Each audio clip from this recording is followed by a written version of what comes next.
What's good? Welcome back to another episode of the Goldblooded podcast. You feel me? Episode 17. 17 episodes in, man. We're about to hit 20 real soon. With a First week, 38. first week of the NBA is back already, man. I'm happy. I'm happy. Basketball is back. You know what I'm saying? My favorite sport is back. We get to watch many different type of hoops. But over here, we're talking Warriors, man. We talking Warriors. And it's been an eventful week, to say the least, for the opening week for the Golden State Warriors. But before we get into today's topics, we know we gotta ask this question. How is everyone doing? Gifted Denver, talk to me, man. How y'all doing this fine day, man? What it do, YouTube? It's Mr. Objective. Mr. B Pots criticizes himself. Gifted is here for another podcast episode with my gold-blooded people. I'm feeling good. Can't wait to get to this episode, man. Yes, sir. Yes, sir. Denver, talk to me, man. I'm doing all right. I thought I could finish this video before we had to start, but I failed. I failed too. So if you ask me something and I don't respond the first time, I apologize. Fairs, man. I'm not gonna lie. I was doing lab reports before this. I'm still doing lab reports during, and I'm probably gonna be doing lab reports after. So, we work when we work, man. We work. That is the motto for me, at least. But to get into the swing of things, opening week, man. The Warriors finished 2-1. It was definitely a good start. This is the first time since 2014-15 where we haven't had a national TV opener. Some may say we've fallen off, So that was a bit of a shocker. But to get into the swing of things, man, let's talk about the first game of the season opener for the Golden State Warriors against the Trailblazers on the road. I'm not gonna lie, we completely dominated these guys after pretty much, I'd say, like the second quarter. We won 104 to 140 in a very dominant fashion. I'm about to pull up the box score right now, but it was a very convincing win from the Golden State Warriors. Obviously, a team in Portland, a team that's tanking, a team that is in the Cooper Flag sweepstakes, and the Warriors handle business in like I said, a dominating fashion. But there were some key takeaways in this game that I did find genuinely appealing for the Golden State Warriors. So let's get into the swing of things, man. Was there any initial inklings that you guys seen from the Golden State Warriors? I know it's like Portland. We all know it's a tanking team. It's not a good team, but at the same time, it's about building habits, and that's what a good team has: good habits, right? And even if you play a bad or good team, you want to build those habits for the rest of the season. So was there anything that you guys could take away that was like a positive that you could see long term? Talk to me, man. What's up? The starting lineup, I was like sort of like 50-50 on it, but after seeing it, and we'll talk about it as we get into the other games as well. Like as we saw more, you start to realize that like it's mainly out there for defensive purposes because it is one of our like best defensive lineups. But you still are, somewhat worried about the offense. But of course, that's where guys like Buddy Hield, guys like Moses Moody come in, guys like B-Pods, in theory, come in. And so, yeah, I feel like that was like an actual pleasant surprise because when we first debuted that lineup in preseason, it was like, what, Wiggins at 2, the Kuminga at the 3. So you're like concerned about the offense and like the scoring in that lineup, but like they made it pretty apparent that lineup's not out there to score, and they understand that. Yeah. So I feel like as long as the defense is just like staying at that high of a level, because I think hold on, that lineup has an insane defensive rating right now. So I mean, it's doing its job. So it is definitely doing its job. Absolutely. Gifted, what's up? Talk to me, man. How do you? Any inklings for you coming off of this game? I know for you, like you've been really emphasizing, I want to see comp. I want to see comp. You even said I want to see Boston, which is crazy. But I know what you meant in terms of like, I want to see comp. I want to see the best of the best. I want to see how this team looks like versus these kind of like teams, the teams that we know are contending for a championship for certain. So I know it's Portland, but is there any habits or anything that you saw in particular? Anyone who stood out for you or stood out? I said standard, sorry. And this game in particular. Yeah, I think the concise thing to hit on first has to be Trey Jackson-Davis. I just liked his motion and where he was on the floor. His reading of the defense and the offense. Again, the connected passing from Trace, he clearly took a step from last year and seems that he'll be more viable as a big option this year in a bit more minutes. I thought that was pretty good. I thought the defensive identity of Golden State was pretty good as well. And I think that the bench unit had some positive moments, but a lot of it through these first two games was ironically carried by Buddy Hield. I've already given my thoughts about who I think Buddy Hield is. Good player, but can shine for us in a whole lot of moments. So that was pretty cool. It's really not much to take from this game. From this game outside of the fact that we ran another 12-man lineup. We had a very rough start with the starters. And then once the bench came in, we really figured things out and we wound up blowing his team out, which is why so many people played. I trust that after last night, though, the 12-man stuff will probably simmer down a little bit more. Yeah. So I just looked it up. The Clippers game, which we'll get to later. The Clippers game actually cooked the defensive rating of that lineup because they had a I'm looking at it right now too. They had a 136 defensive rating with that lineup last game. But in the first two games, it was 100. But also keep in mind who they all play. 3 games included. It's a 120. Mind you, this lineup is a -8. It's a net negative on the floor. And obviously, for offensive reasons, there's clearly a bit of an issue. But the defensive rating being a 120 is what's kind of surprised me. But definitely, the Clippers for sure skewed that because of what they did in the third game. But we'll get into that more so later. But for me, you said 120. I'm seeing 114. I'm checking. I'm on PvP right now. I have Steph, Draymond, Kuminga, Wiggins, Trace, and then 20. Yeah, I'm on PvP right now. It says defensive rating 120.2 in 34 minutes. 34 minutes. Oh wow. Okay. Maybe NBA.com is wrong. I don't know. It's probably I don't know. It's somewhere around there, but we know it's been yeah. It's somewhere around there, but we know the lineup has been even like box score aside, and when you're looking at the plus minus, you can still see the issues with this lineup, especially offensively. For me, I was actually low-key a fan of this lineup because of the defense that it can bring. Again, Wiggins, great with the POA.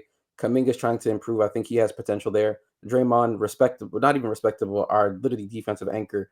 Trace Jackson Davis as rim protection. Obviously, Steph, not the greatest defender, but he can still defend to a certain degree. But he's obviously not meant for the defense part. He's there for the offensive part.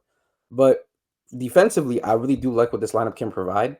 One thing I always said, if you're going to continue with this lineup, you can't play in the half court too often. You can't just slow down and try to get into sets.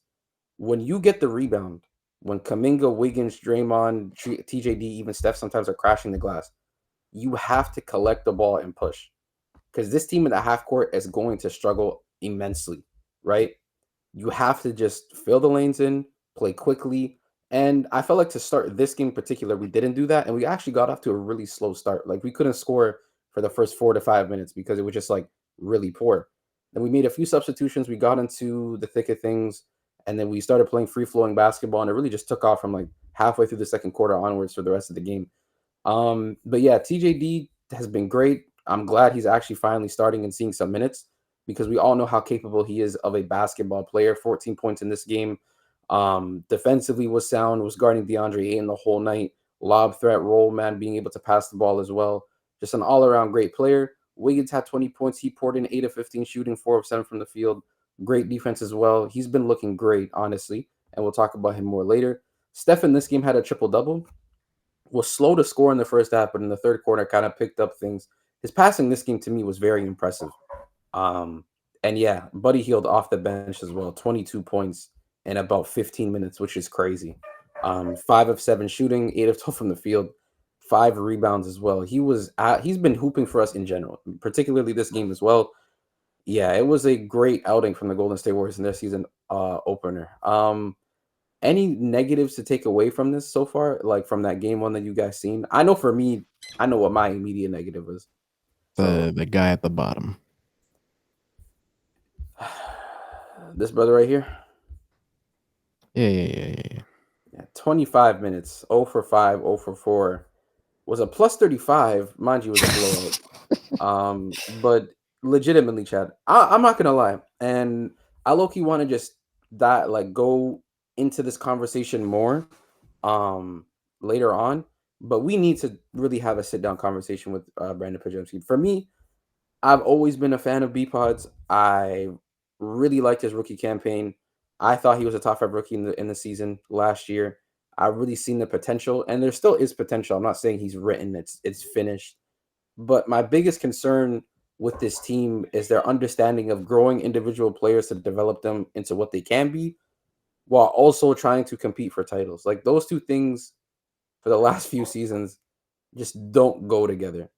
Um, and right now it's showing a little bit, not even a little bit, a lot, because we can't rely on him to do the things that he wants to do. But nonetheless, I don't want to get into that too much because I want to save that topic for later when we discuss about the rest of the young guys. But moving on to the next game as well, we played the Utah Jazz in a fashion of another blowout, actually. And this was a bit of an interesting game too, because of the fact that we played Utah, a team that over the summer we were discussing a lot of trade potential. Obviously, the Laurie Markin and stuff, everybody was buzzing about that as well. But we obviously didn't end up trading for him. So we played the Utah Jazz, blew them out too as well, and a very convincing fashion. So, guys, what are your thoughts about this game? Any key takeaways from this? Who performed the best in your eyes, and who? What was just some of your best takeaways from this game? I'll go first. We again had a slow start.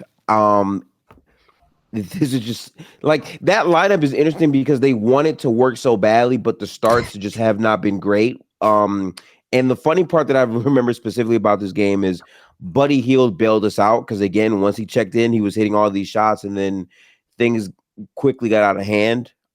The passing from Steph, even though he shot the ball horribly, really stood out to me a lot in this game, and really through all of the preseason games in general. I thought that was a pretty good sign.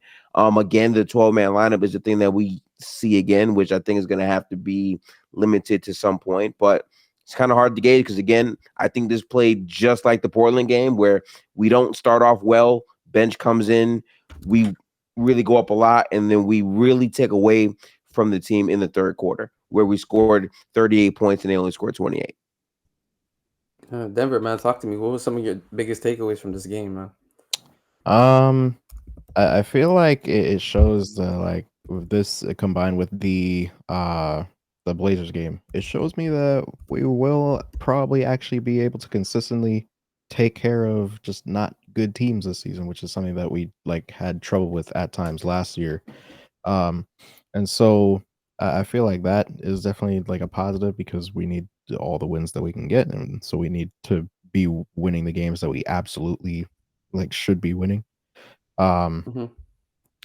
but I mean, I feel like it definitely showed like the outer limits of what Buddy Hield could be on certain nights. Now, given Keontae George was playing some hilarious defense in the second quarter, but I feel like even then we're seeing like he's just his off ball movement is just so neat. What the hell?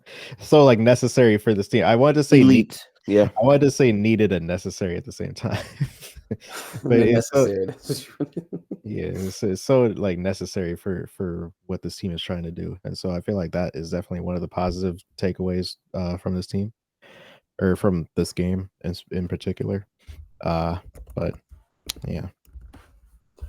I agree, man. Most you guys said everything that I wanted to say, to be honest. But in this game, yeah, again, another bad team. Like again, for me, I'm also of belief like you have to see comp. You want to see at least a good defense, even if they're an average offense. You want to see a defense that's comparable that can make you think because we can't use all of these games as the only litmus test to see if the Warriors can really do something. Um, but in this game in general, for me, I want to give a huge shout out to TJD again. In this game in particular, he had 12 points, 9 rebounds, 6 of 6 shooting. He's just been like so consistent for us. And for me, I'm a big TJD guy. Like I love what he do. He I can't speak English neither. I love what he does for us as well. I just think he's so like valuable to what we do because of the fact that he's just an aerial lob threat. Someone you can just who's a vertical spacer who can do the same thing Looney does in terms of finding the passes. And I actually think, to be honest with you, that he might be a better passer than Loon as well. Because there's some plays where I just don't see Loon making those same passes out of the short roll. Loon has the ability to make those passes from a short roll to the lob, but Trace has operated at the top of the key, has been able to make those Draymond passes like where he's operating the top of the key. He's seeing action on the weak side and he can throw that bounce pass. Like I've seen him be able to do those things. And honestly, I'm just really impressed with how TJD has been looking so far. All in all, he's just been fantastic for us. So for me, he's been, in my opinion, outside of probably Wiggins, our most consistent player thus far this season. Steph, another outing in which in the first half was pretty slow, but ended up picking it up in the second half. That's why he shot 7 for 20. But Speaking of Wiggins, 13 big rebounds, man. yeah, 13 massive rebounds from Wiggins. He's just been. I want to talk about Wiggins like just as its own subject because that's what he deserves, honestly, based off of this first week. Draymond this game was solid. 3 points. Obviously, you don't look at the shooting when it comes to him. The defense provided 3 steals, 4 assists.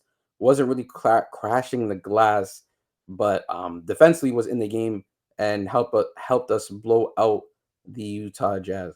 Now, chat, I want y'all to keep it in mind, right? Just look at the bench really quickly. Right, just look at the bench. I want you to keep in mind of this brother's minutes right here. He played 19 this game, but 7 of them came in the fourth quarter. I'm not even trolling. I think actually more than 7 minutes probably came within the fourth quarter for Moses Moody. Ended up with 12 points. Again, shot well, but most of his minutes came in garbage time. He just got paid too, which we also need to talk about. But yeah, everyone else played particularly well. Again, Buddy Hield, 10 of 14, 7 of 9 from 3.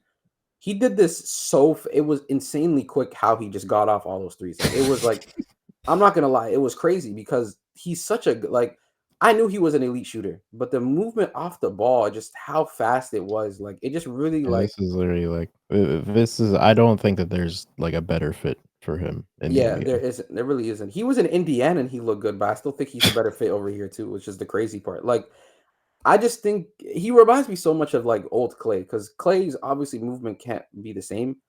But when Clay was in his prime, the way he was flying off of these curl actions, the way he was coming off of these screens with utter speed, even if centers were to play high, they just didn't have the foot speed to be able to maintain that. And it's the fact that he was 6'7" with a not high arcing, but at least like a high point for his jump shot. And he could stop at a dime and just shoot at any angle as well, was what makes Clay so deadly. So to have some similarity to that, I'm not saying it's the same at all, but he had some of that like the last couple, like when Clay was on a heater like the last couple seasons. You would see more, but like I'm saying, magically got the speed back. It was the first two shots were like, you know what I mean? It's like when he's motivated, he'll do it. Like I don't know, but before it was just on a consistent. But to have some like similarities or like something like that to some degree in Buddy Hield, it's just vital for your offense, especially in an offense where you want Steph to be a little bit more on ball, right? You want more shooters on the floor. These things just matter at the end of the day. So to have that, again, immense for us, absolutely immense for us. So shout out to Buddy Hield. He's been having a great start this year, and I'm very happy for him because he's been hooping for us. So yeah, man. But to move on into the final and third game where we were riding high, 2-0, offense looked great, defense looked fantastic. But then again, you realize you're not playing teams that are actually trying to win. You're playing teams that are in these sweepstakes. So what happens when you play a team that is also in a position where they're dealing with injuries, but they're trying to stay afloat and have a solid defense? Well, the Warriors saw that last night, actually, and they lost 112-104. Now, you're probably thinking, oh, well, the Warriors played a half-looking decent team and ended up losing. What's new? And to be honest with you, probably nothing. But we're going to talk about what happened in this game. So, guys, again, takeaways, man. Takeaways. What are your takeaways for this game? There's a lot that I want to talk about, at least. I'm interested to see what you guys have to say, though.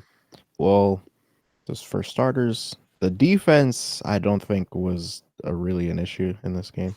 Like, especially how we played James Harden. We forced him into a lot of like step back threes, which he hasn't. I actually looked at the numbers for this video. He hasn't made a step back three yet this season.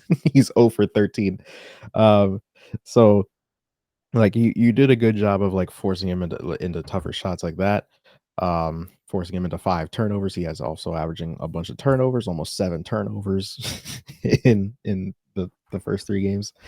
But I feel like it's the same issues that we had last season, which was grabbing offensive rebounds, partially because of some of the lineups that are being put out there. Draymond playing the 5 a bunch of minutes with Zubac and Nick Batum on the floor, which I can understand if Batum is on the floor like alone, but not with Zubac out there. That's not.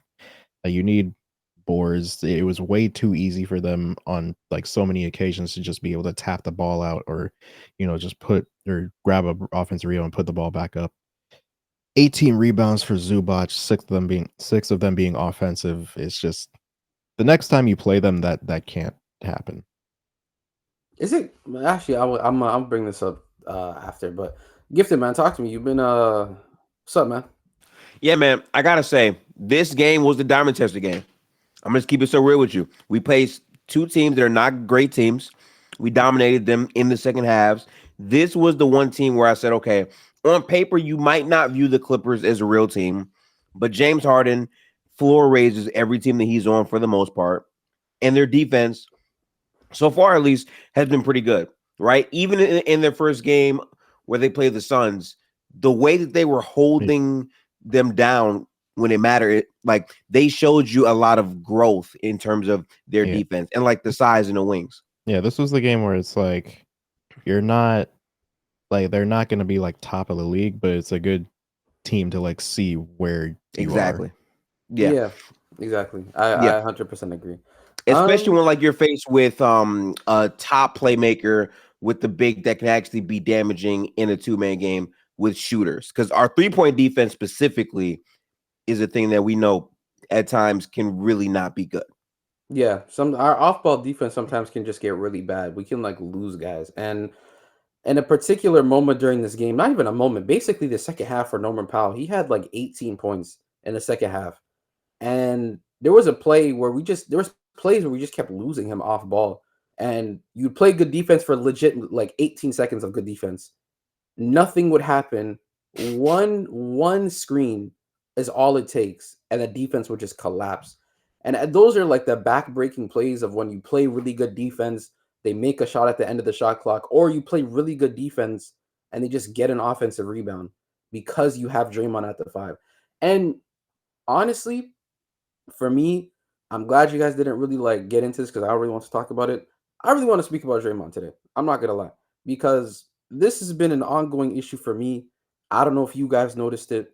I love the Warriors. Draymond to me is the second best Warrior to ever put on this jersey. One of the most impactful Warriors to ever put on this jersey. He is someone that is immense in what we do, someone who holds down the fort defensively. I have so much respect for Draymond Green. But the effort last night from Draymond Green was disgraceful. I'm gonna be honest. It was absolutely abysmal. On all efforts. Offensively, he didn't look involved. Defensively, he just did not look like he gave a fuck. I'm gonna just keep it a bean. He didn't want to crash the glass, which to be fair, he's at the 5. So I would be kind of discouraged not to play defense too if I had to play someone like Zubac. But he looked like that the entire night. Yeah. Then on top of that, when Steph went down, we'll get into his injury. Draymond just stopped playing for the rest of the night.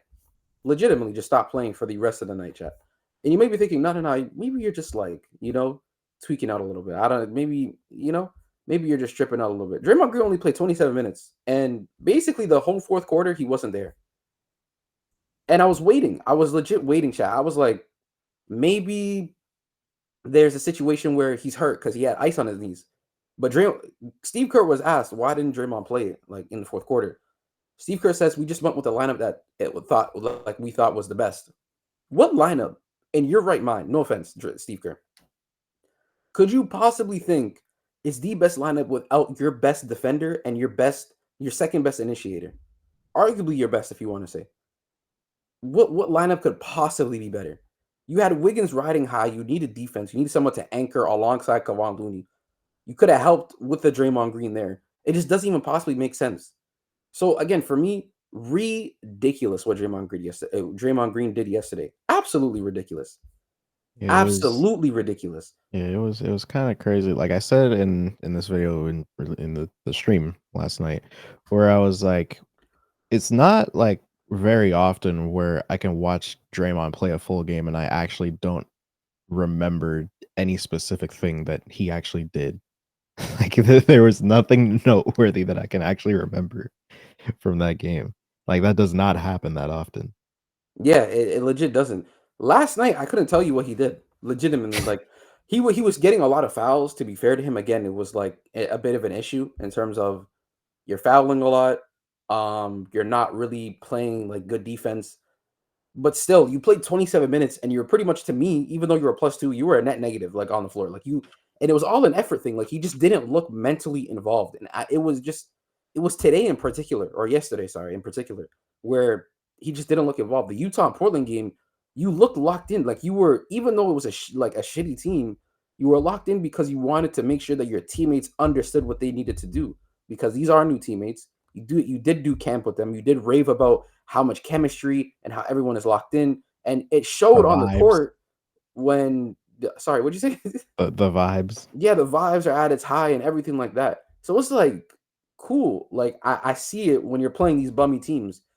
But when shit's not going your way, I don't need to see you pouting on the like pouting and shit. Like that's not what we need, respectfully. I'm not gonna lie. We need the Draymond Green who will be just polarizing defensively. The Draymond Green who is flying up and down the court. We need that Draymond Green. And it's a lot to ask. I'm gonna be honest. Like, do I think it's fair for you to be holding and Steph to be holding these responsibilities that you guys have at your respected ages? No, it's not. But there's literally nothing else that we can do. And you're all we got. So I'm gonna need you every night. Like I'm just gonna need you every night, respectfully. So that performance from Draymond Green, to me, respectfully, one of the worst performances that I've seen in the past 3 seasons from Draymond Green. Legitimately, I'm dead ass. There was like gifted, yes, the past 3 seasons. There was, you can't go back 3 seasons and tell me there was a game worse. He legit couldn't do, like, not even couldn't. He didn't do anything. Didn't do anything at all. Gifted, bro. Talk to me, man. I don't. You saying you disagree? For me, I that's a horrible performance on like to every level for Draymond Green. I'm gonna be honest.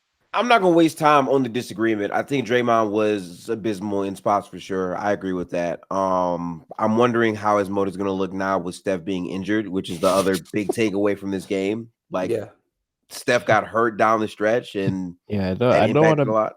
I don't want to be that guy, but take a look at Draymond's and Steph's minutes played. It's literally the same. bro.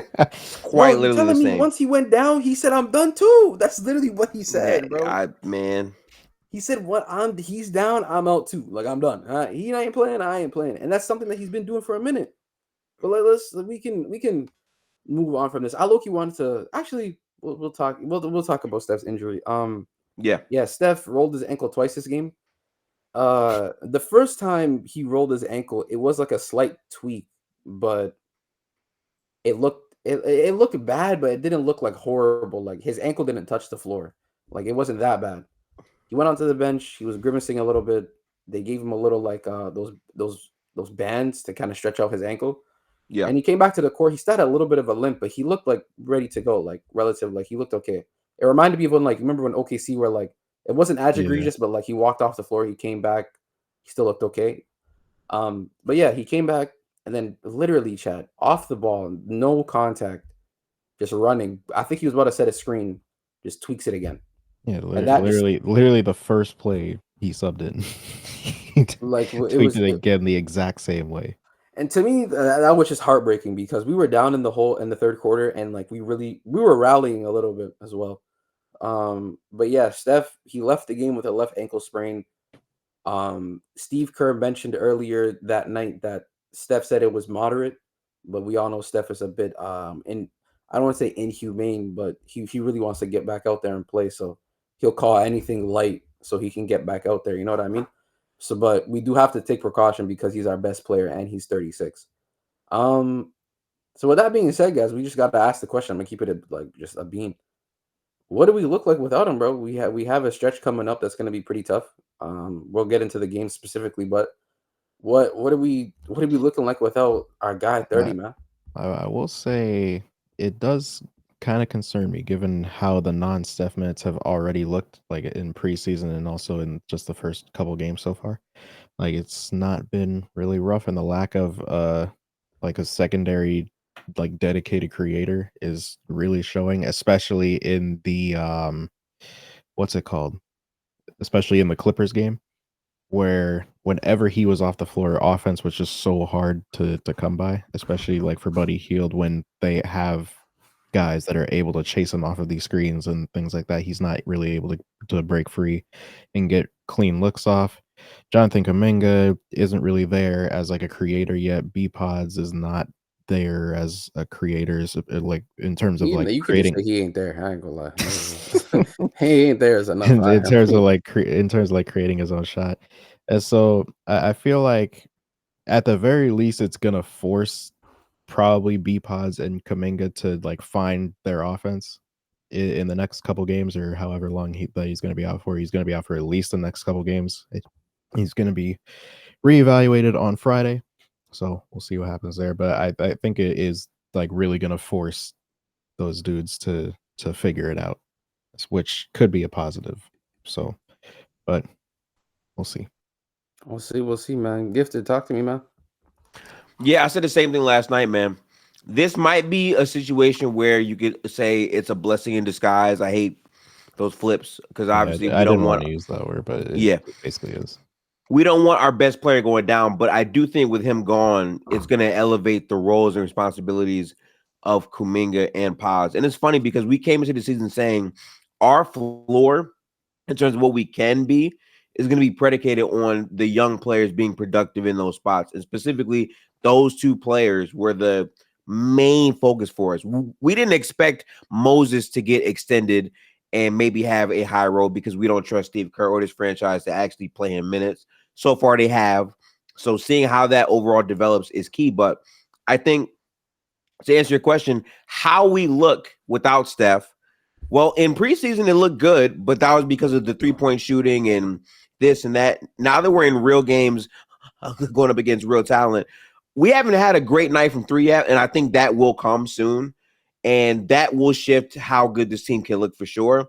But I'm looking at pace. I'm looking at who's going to be the main ball handler, and I'm specifically staring at who is going to be the consistent scoring option. We said coming into the season, talent-wise, Kuminga should be able to be that guy. But right now, Andrew Wiggins seems to be the most consistent warrior in terms of scoring the basketball outside of Steph. So I expect Wiggins to actually be the guy in a lot of these spots. But I think for our ceiling to be matched without Steph being in there, Kuminga has to be better. Has to be. Kuminga has been a shell of himself so far through these first couple of games. He got his scoring going a bit more in this game, but even then it was still at a inefficient clip. With Steph gone, I expect to see way more spaced out lineups next to Kuminga. This clunky lineup where it's Draymond, Wiggins. Like, no, I think they need to put Kuminga in more space lineups and make it a point of emphasis to get out in transition while he's in that lineup to maximize his talents. That's what we're going to need to have success in the non-Steph minutes, I feel like. Yeah, I 100% agree. I'm not gonna lie. I think like continue the Kaminga point that you were just talking about. I think for Kaminga specifically, like we've seen in the preseason his shooting and how it looked like much improved, especially just form wise. Like it looked a lot smoother, look more comfortable shooting the catch and shoot threes. Even in today's game, not today. Sorry, I keep thinking it just happened. Yesterday's game, he shot a bunch, not a bunch, but like he shot a transition three, which again we didn't want him to take, but it's the confidence part that like I am happy for in terms of like I worked on this shot. I want to show you guys that I'm capable of shooting this shot so I can stay in certain lineups. But to be fair, you're going from a raw athlete who, to be respectfully, you were a big project and you still are because there's still some things you need to work on. And you are becoming more of a respectable shooter. But I agree with Gifted. You're not at the point yet where you can run you at the three and it's comfortable. Like it's just not where it needs to be. Defensively, I see a lot. For me, I see a lot of potential with Kaminga. Like athletic, all the intangibles are there. You're tall, you're lanky, you can fight over ball screens, you can jump, your reaction timing is good. I think he has good hands as well. Like these things for Kaminga are just more so an understanding of defense, an understanding of how to use his body, how to understand how the offense is playing, where can he place himself on defense so that he's most effective. Those things is where it like falls down. And you only get better at those things when you just play more defense. You know what I mean? When you play more defense, you become more experienced. You understand how different offensive concepts work, and you're able to counter them because of your understanding, right? But to go back to some of the younger guys, because again, Steph is out. It's unfortunate, but I don't know if you guys mentioned this. The rotation is gonna have to get cut down probably, and it's not something even with like a Absolutely. Steph is injured. Of course the rotation is gonna get cut down. No. The 12-man rotation is great. I'm happy we have 12 capable guys who can all individually contribute to us winning each night, right? But you can't play all 12 all the time because for me, at least, this develops this level of inconsistency for everyone. You need some of your core guys to just be just consistent, and with consistency, you need minutes, right? Like someone like Kuminga, for example. Kuminga in the same game, I believe, went out in the third quarter around like the 6-minute mark. He sat for 13 straight minutes. In game time minutes. Mind you, that's probably like 45 real minutes. Like that's 45 actual minutes, which is crazy because I remember when Clay came back and he was having to deal with the same like first 6 will take you off and then we'll put you on for the last 6. He would sit for like 30 minutes. And even for someone like Clay, that could really affect you because you're in rhythm. You're trying to stay in rhythm. That's why this rotation of 12 people just needs to cut. The 2 people, in my opinion, Kyle Anderson and GP2, sayonara. I'm going to be honest. Like, I know we just signed Kyle Anderson, and I get that he can be effective defensively. But, bro, offensively, he just doesn't fit with anyone. Like, legitimately, like, he just doesn't. He doesn't fit with Draymond. He doesn't fit with Loon. He doesn't fit with any of these guys. And the shooting, I don't believe in. Like, it's forever going to be fake with that kind of form. I don't care what percentages he's shooting. And defensively, he's cool, but he's not even that quick neither. It's just like, I don't, maybe I'm bugging. You guys can tell me if I'm wrong, but like, I just don't see it, bro. Genuinely, I just don't see it. GP2 is another player where it's like, I have so much love and respect for it. It's just the fact that there's just better guards than you all over. Like, defensively, you hold your own, but I don't know. It just, there's better guards everywhere, man. Denver, what's up, man? Yeah, to the Kyle Anderson point, I said this during preseason, like after our first couple of games, I was like, he might be able to find minutes, but it's just like it seems like he doesn't really fit as seamlessly into any really like any lineup on this team. Like he fits into some lineups, but not like as seamlessly as someone like Moses Moody or someone like that. So I can kind of like see where you're coming from with that because I felt the same way even in preseason. Man, it's crazy, bro. It's insane, and we still haven't talked about the man of the hour, man. The not, I don't want to say the main topic of the pod, but for me at least the main topic, one of the key points. Oh, perfect. Can I lead on this one? Wait, you got something for us? Oh yeah. All right, man. First, actually, can I say something before you go? Sure. Okay, so I'm officially making it on this pod because I know it's recorded, so I can't take my word back. B pods, I rock with you. B pods. Oh no, hang on, real quick. What? Real quick. Okay, because I'm a great content creator. Hang on. All right, let me take this out. All right, thank you. Go right ahead. All right, listen, B pods, bro. B pods, you my guy, bro. I rock with you, B pods. Top 5 rookie last year was that guy, but for me, after careful consideration, after some reviewing, after some background checks, I'm afraid to say I can no longer be a part of your FC. I am stepping out. I'm stepping down. I'm stepping down. And I'm not even saying it from a part of like, I want him to be here forever. Zach LaVine on the trading block, I'll put him first before anyone else. Even like anyone. You could take B-Pods. Go ahead. I can't co-sign this anymore.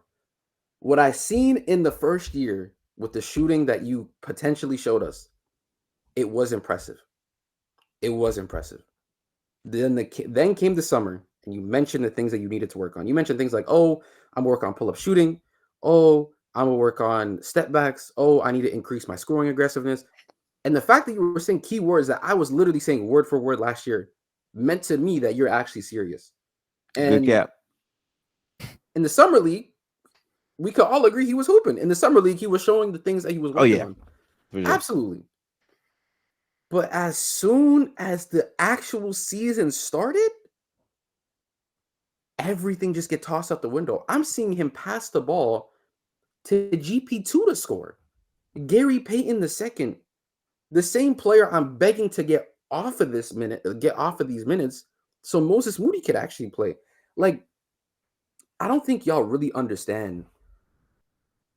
Chat. Like I said, Gifted. I don't want to say you're right because he's in his second year, and I still do think the responsibilities given to him are a bit unfair, and I think that's on the front office. And what he's going through, I think, is the product of the front office because they didn't make the moves that they needed to make. But the fact that you legit are only taking 3 shots a game when you're supposed to be the backup to Steph Curry. Like, we had a backup before you who at one point during a season averaged 25 on 50, 40, 90 splits. Who looks a lot better than you this season too, but I'll be quiet about that. Oh no. Both of y'all niggas and any Warriors fan, y'all stay on that side with my pool. Stay focused. Stay on that side, bro. But listen, pick a side. Gifted, you're right. He does look better. He 1000% looks better. And we will have some conversations about JP real soon. But with that being said, I stepped down as B Pods FC. I was giving him some comp even towards Harden with them step backs. I would like to apologize. I was wrong. And even if you somehow, some way go on a 10-game stretch where you average 25 right after I said this, I will still not even believe that shit. So with that being said, Gifted, take us away, man. You got the main stage, big dog. I ain't gonna take too long. First off, KB's lying his ass off. If B-Pod's average 25 over a 10-game stretch, he would gas him to no. No. Wallahi. Wallahi. And you will fast for that. And you will fast for that comment. No. I'll be happy. Don't get me wrong. I'll be happy, but I won't be moved by it. Okay. I'm not gonna make it. Yeah, I'm not gonna make this too long because he's not that good, and we have to get to the next week of games to jot that out. But I said last year he had a lot of signs where he looked more like Ben Simmons than James Harden. He had a lot of games where he would just drive to the basket, kick out, drive to the basket, kick out, drive to the basket, pause, kick out, drop to the basket, pause, hook shot, brick, drop to the basket, pause, spin around, pause, footwork, pause, pass out. And now he's just not even trying to look at the rim. He's not a man. If we're just gonna be all the way honest. And I get it, he's young, all this and all that. I hear all of that. 5 shots, 0 points. Where I actually have to big you up because a star player in Tyrese Halliburton had a worse 0-point game than you. Oh, B-Pods, charges. Woo. Yeah, no. You can't play like this. And I said this coming in, they want him to take 11 threes when he's not taking 11 shots a game. It just never really made much sense. But I'm not victory lapping 3 games. I hope that he finds that dog in him if there is one. And he's able to show that in the games where there is no Steph Curry, because we're going to need Pods or Kuminga to take that step alongside Andrew Wiggins as the primary scorer.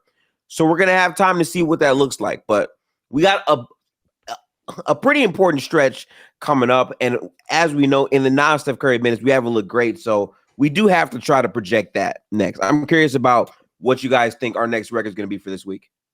We will talk about that right now. But yeah, to add on more to that B-Pause point, man, because I do feel like we need to jump this nigga for a second. It's unacceptable. I'll be honest. It's just flat out unacceptable. Second year, a player in which, like I said, the responsibilities aren't your fault, but the performances are horrible. Horrible. Someone just said, stay focused. Stay locked in. Okay. I can't look. I need Chad. Need to close shit. Okay. Listen, to go back to V-Pause, bro. He's just been horrible on it's the scoring aspect for me, Gifted. That's just the biggest issue. We know you can pass. We know you can initiate. But why do you refuse to look at the basket is my question. What makes you like on a possession to possession gift, like basis gifted, right? What tells you to go sit in the corner while GP2 is operating at the top of the key? What tells you to do that? Like genuinely, but again, enough with B-Pods. I'm just like, for me, I'm over it. My patience is thinning. Usually, I give you about 20 games. I only got 2 in me, to be honest. So, my patience is thinning. Am I tweaking? Oh, that's your dog. I was tweaking for a second. I'm like, is that pillow moving on its own? Yeah. Anyways, let's get into these games, man, for the final stretch for the Golden State Warriors. You know what I'm saying? Shout out to Flight, man. Hey, Chad, I'm not gonna lie. If y'all could somehow get Flight on this pod, that'd be fantastic. But anyways, let's get into these games real quick. Yeah, Tuesday, man. Wednesday, Saturday. So we got 3 games until the next pod, basically. Okay. So I'll say this. I'll say before this, I had us splitting a game with New Orleans regardless. That becomes a harder thing to do with no Steph. But if they are able to split, that will be a very good split for us. Then we play Houston. Now look, I know Klay Thompson's gone. I know Steph might not be there. We haven't lost to these niggas since COVID. We got to lock in and just try to keep that streak going, hopefully. The last time they beat us, they started Robert Covington at center. Yeah.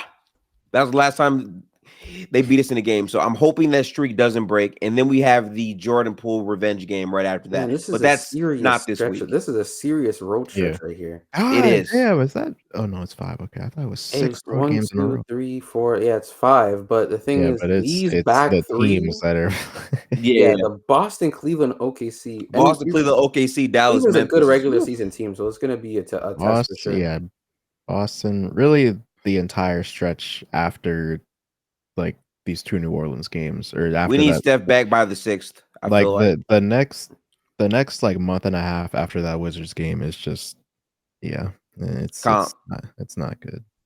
We playing comp. Yeah, we played Boston, Cleveland, OKC, Dallas, Memphis, the Clippers again.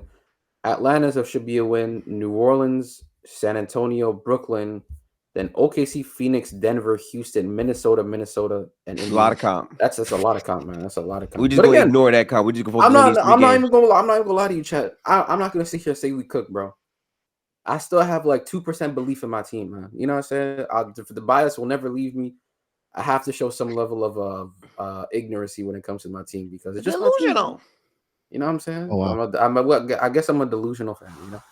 But yeah, man, that's going to wrap it up for today's pod. You feel me? Make sure to like, comment, and subscribe if you haven't already. Turn on post notifications to be notified when we next upload. And if you're still asking yourself, where do these guys record this beautiful podcast live at? It's on Playback, man. Playback.tv/Goldblooded. The link will also be in the description as well. You feel me? Gifted point down. The description is downwards. No. The description down, but like the Playback logo is either at the left or right of the recording. Oh yeah, it's usually here, but if your camera's inverted, I'd say point here. Word. Okay, anyways, so chat. Like I said, become a member if you haven't become a member already. Like, comment, and subscribe to the YouTube viewers as well. Join our Playback, man. We watch all these games live, and if you need League Pass, you can use our League Pass affiliate link and get 10% off as well. That link will also be in the description. You feel me? So with that being said, love y'all boys. Appreciate y'all. Hope y'all enjoyed today's episode as well. And with that being said, we'll catch y'all. Have a good one. Peace. Peace out.